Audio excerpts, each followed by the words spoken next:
Breaking శ్రీకాకుళంలో మహిళా ఎస్ఐతో దురుసుగా వ్యవహరించడం బాధాకరమని వైసీపీ ఎమ్మెల్సీ చంద్రగిరి యేసురత్నం అన్నారు. ప్రజలకు రక్షణ కల్పించే పోలీసులకే రక్షణ లేకపోవడం విచారకరమన్నారు.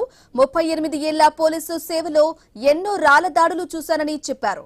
ఇక రాజకీయ నాయకులు బాధ్యతగా వ్యవహరించారని సూచించారు. మహిళా పోలీసు అధికారుల గౌరవాన్ని కాపాడాల్సిన బాధ్యత అందరిది అని తెలిపారు. చట్టాన్ని గౌరవించడం ప్రతి ఒక్కరి బాధ్యత అని స్పష్టం చేశారు.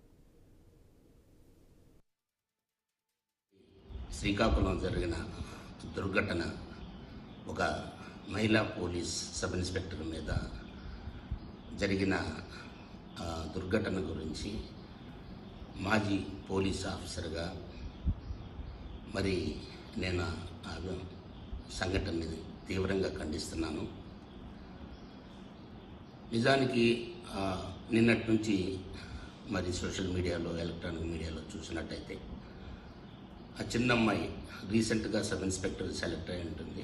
ఆ ఉత్సాహంతో నా ఒంటి మీద యూనిఫామ్ ఉంది కదా అని ధైర్యంగా ప్రజారక్షణలో భాగంగా ఆ సబ్ ఇన్స్పెక్టర్ జనంలోకి వెళ్ళిన సందర్భంగా మరి కొంతమంది అల్లరిమూకలు ఆ విధమైన దుర్మార్గంగా ఆ అమ్మాయి మీద పడి మరి ఆ పరిస్థితి ఆ అమ్మాయి వీళ్ళందరినీ కూడా కాపాడటానికి రక్షణలో భాగం పోయి ఆ అమ్మాయికి రక్షణ లేని పరిస్థితుల్లో ఆ సిచ్యువేషన్ చూసినట్టయితే చాలా బాధగా ఉంది.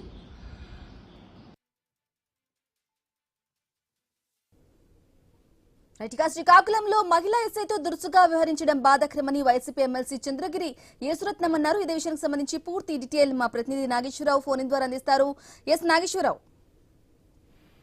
ఏదైతే శ్రీకాకుళంలో మహిళా ఎస్ఐతో జరిగిన ఘటన రాజకీయంగా రోజు రోజుకి కొత్త మలుపు తిరుగుతున్న పరిస్థితి అయితే కనిపిస్తుంది. ఒకవైపు ఈ ఘటనను అధికార పార్టీ తీవ్రంగా ఖండిస్తూ వైఎస్ఆర్సీపీపై విమర్శలు దాడి కొనసాగిస్తుండగా, మరోవైపు మహిళా ఎస్ఐ పట్ల ఉద్దేశపూర్వకంగా అనుచితంగా వ్యవహరించలేదని వైఎస్ఆర్సీపీ ఎదురుదాడికి దిగుతున్న పరిస్థితి అయితే ఉంది. అలాంటి సమయంలో వైఎస్ఆర్సీపీ ఎమ్మెల్సీ మాజీ పోలీస్ అధికారి యేసురత్నం స్వయంగా వీడియో విడుదల చేసిన వ్యాఖ్యలు ఇప్పుడు రాజకీయంగా ఆసక్తికర చర్చకు దారితీస్తున్న పరిస్థితి అయితే కనిపిస్తుంది. మహిళా పోలీసు అధికారితో దురుసుగా వ్యవహరించడం బాధాకరమని, అదేవిధంగా ప్రజలకు రక్షణ కల్పించే పోలీసుకే రక్షణ లేకుండా పోవడం ఆందోళన కలిగిస్తుందని కూడా ఆయన మాట్లాడిన పరిస్థితి అయితే ఉంది. దీనికి సంబంధించి ఏదైతే 38 ఏళ్ల పోలీసు సేవలో ఎన్నో రాళ్ల దాడులు ఎదుర్కొన్నానని కూడా ఆయన చెప్పిన పరిస్థితి. కానీ అందరి మధ్య ఓ మహిళా పోలీస్ అధికారితో అనుచితంగా వ్యవహరించడం మరింత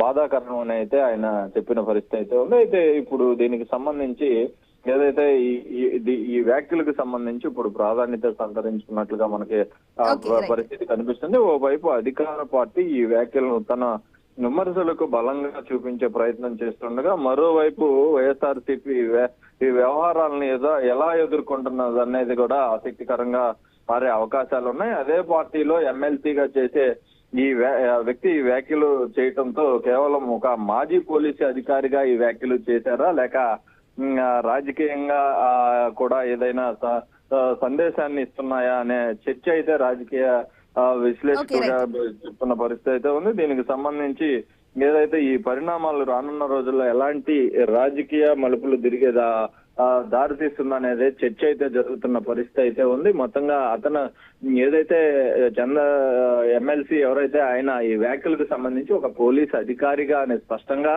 ఒక మహిళ పట్ల ఇట్లా వ్యవహరించడం బాధాకరమని ఆయన స్పష్టంగా చెప్పిన నేపథ్యం కూడా మనకి వినిపిస్తున్న పరిస్థితి అయితే ఉంది. Brahmani. Right Nageswara Rao, thank you for the updates.